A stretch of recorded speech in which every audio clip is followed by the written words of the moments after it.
विद्यार्थी मित्रांनो नमस्कार. मी Suchit Sanjayrao Kumbharkar, faculty GS, definitely Kalpataru agri competitive academy Amravati च्या वतीनं आपल्या सर्व विद्यार्थी मित्रांनो हार्दिक स्वागत करतो.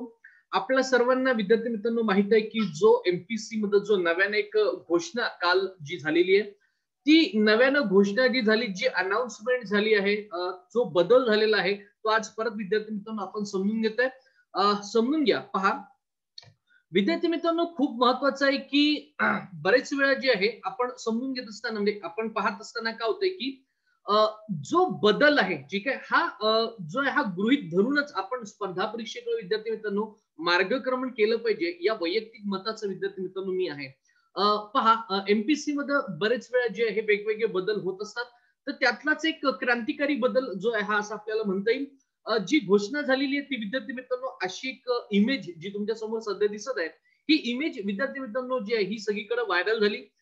विद्यार्थी मित्रांना मोठ्या प्रमाणात जो याचा एक काय म्हणतील मानसिक जो आहे हा देखील धक्का बसलेला आहे. कारण की अशा पद्धतीनं अटेम्प्ट जे आहे हे एमपीसी मध्ये येईल असं सर्वसाधारण विद्यार्थ्यांना वाटलेलं नव्हतं. तरी विद्यार्थी मित्रांनो एक चेंज जो आहे हा झालेला आहे, तो आज आपण विद्यार्थी मित्रांनो सविस्तर जे आहे समजून घेऊया. पहा विद्यार्थी मित्रांनो, जी घोषणा झाली आहे ती घोषणा या प्रकारची आहे. महाराष्ट्र लोकसेवा आयोगामार्फत विभिन्न शासकीय पदांसाठी सुयोग्य उमेदवारांच्या शिफारशी संदर्भात राबविण्यात येणाऱ्या निवड प्रक्रियांमध्ये वेळोवेळी करावयाच्या विविध सुधारणात्मक उपाययोजनांपैकी एक म्हणजे स्पर्धा परीक्षा बसणाऱ्या उमेदवाराचे प्रयत्न संधीची संख्या मर्यादित करणे आणि याबाबत आयोगाने विद्यार्थी मित्रांनो एक महत्वाचा निर्णय घेतलेला आहे. मुख्य घोषणा विद्यार्थी मित्रांनो हीच आहे. काय घोषणेमध्ये आहे लक्षात घ्या.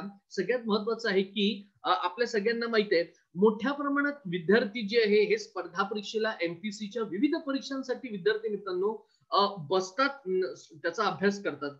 अर्थात स्वागतार्ह आहे, पण विद्यार्थी मित्रांनो या सर्व परीक्षांचा एक मोठ्या प्रमाणात जे व्यवस्थापन असतं हे एक त्याचा ताण जो आहे हा आपल्याला म्हणायला हरकत नाही एमपीसी आयोगावर जो असतो, आणि हाच ताण हलका करण्याच्या दृष्टिकोनातून एका चांगल्या दर्जाच्या विद्यार्थ्यांची निवड करण्यासाठी विद्यार्थी मित्रांनो म्हणून जे ही घोषणा करण्यात आली आहे, या घोषणेमध्ये नेमकं काय सांगितलंय थोडंसं समजून घेऊ. पहा विद्यार्थी मित्रांनो, ज्या आयोगामार्फत जी विभिन्न स्पर्धा परीक्षा होत असते यामध्ये जी विद्यार्थी जे आहे सहभागी होत असतात, या विद्यार्थ्यांची जी संधी असते त्यांना तो अटेम्प्ट घ्यावा लागतो.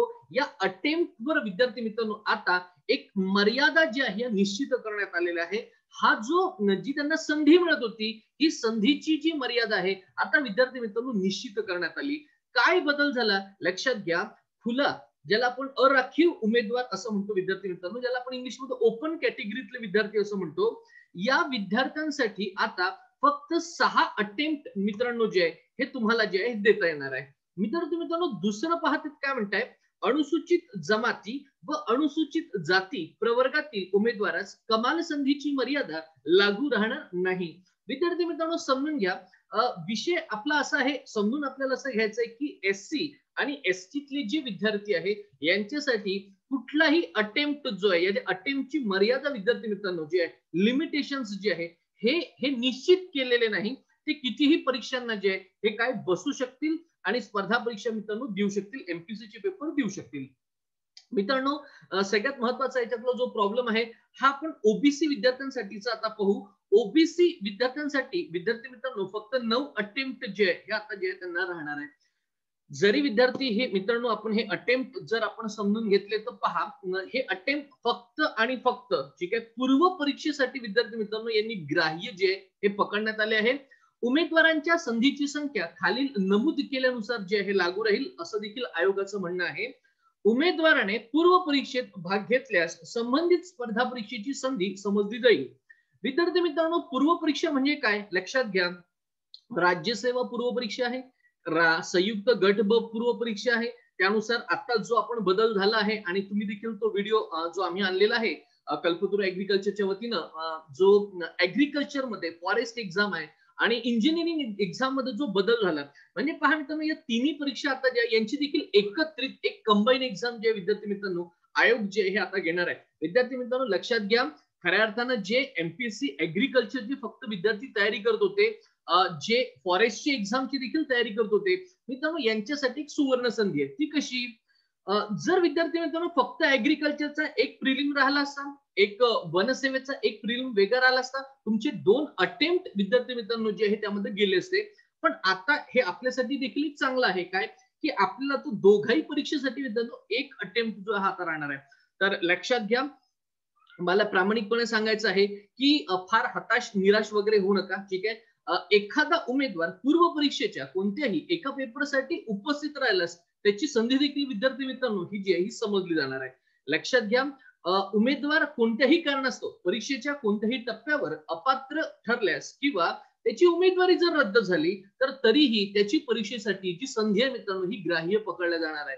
म्हणजे आपल्याला लक्षात घ्यायचं विद्यार्थी मित्रांनो की ही फक्त पूर्व परीक्षेसाठी आहे. मग तुम्ही कुठली पण एक पूर्व परीक्षा जर दिली तर ती तुमची एक संधी असणार आहे.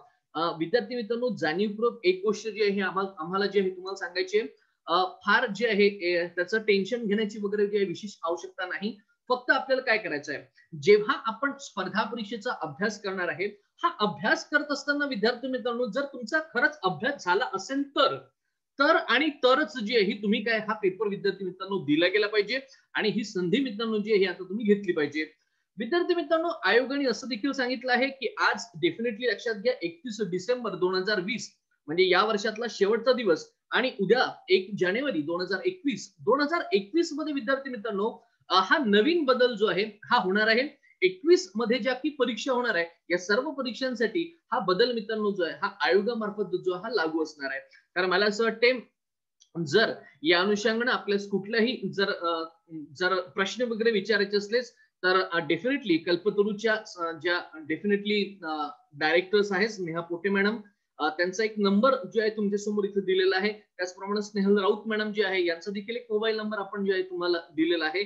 आपण जे यांनाशी कॉल करा, संपर्क करा. आपले कुठलेही प्रॉब्लेम असल्यास नक्की आम्हाला कळवा आणि डेफिनेटली परत एक नव्याने सूचना देतो की लवकरात लवकर विद्यार्थी मित्रांनो स्पर्धा परीक्षांच्या जे जो आपल्याला तयारी करायची या स्पर्धा परीक्षेसाठी तयारी करा. 100% जी आहे ही तयारी करा आणि मगच हा अटेम्प्ट जो हा विद्यार्थी मित्रांनो तुम्ही घ्यावा. या नम्र विनंतीसह आज जे विद्यार्थी मित्रांनो इथं थांबतो. आपल्याला काहीही सांगायचं असल्यास आपण कमेंट बॉक्स मध्ये जे आहे तुम्ही नक्की सांगा. कल्पतरू ऍग्री कॉम्पिटिटिव्ह अकॅडमी अमरावतीच्या वतीनं मोठ्या प्रमाणात क्लासेस जे आहे हे ऑनलाईन सुरू आहे. मोठा महाराष्ट्रभरातनं मोठा एक चांगला रिस्पॉन्स या क्लासेससाठी मिळतो आहे. आपण देखील लवकरात लवकर क्लासेस जे आहे जॉईन करावे ही इच्छा. ठीक आहे, थांबतो. Thank you so much.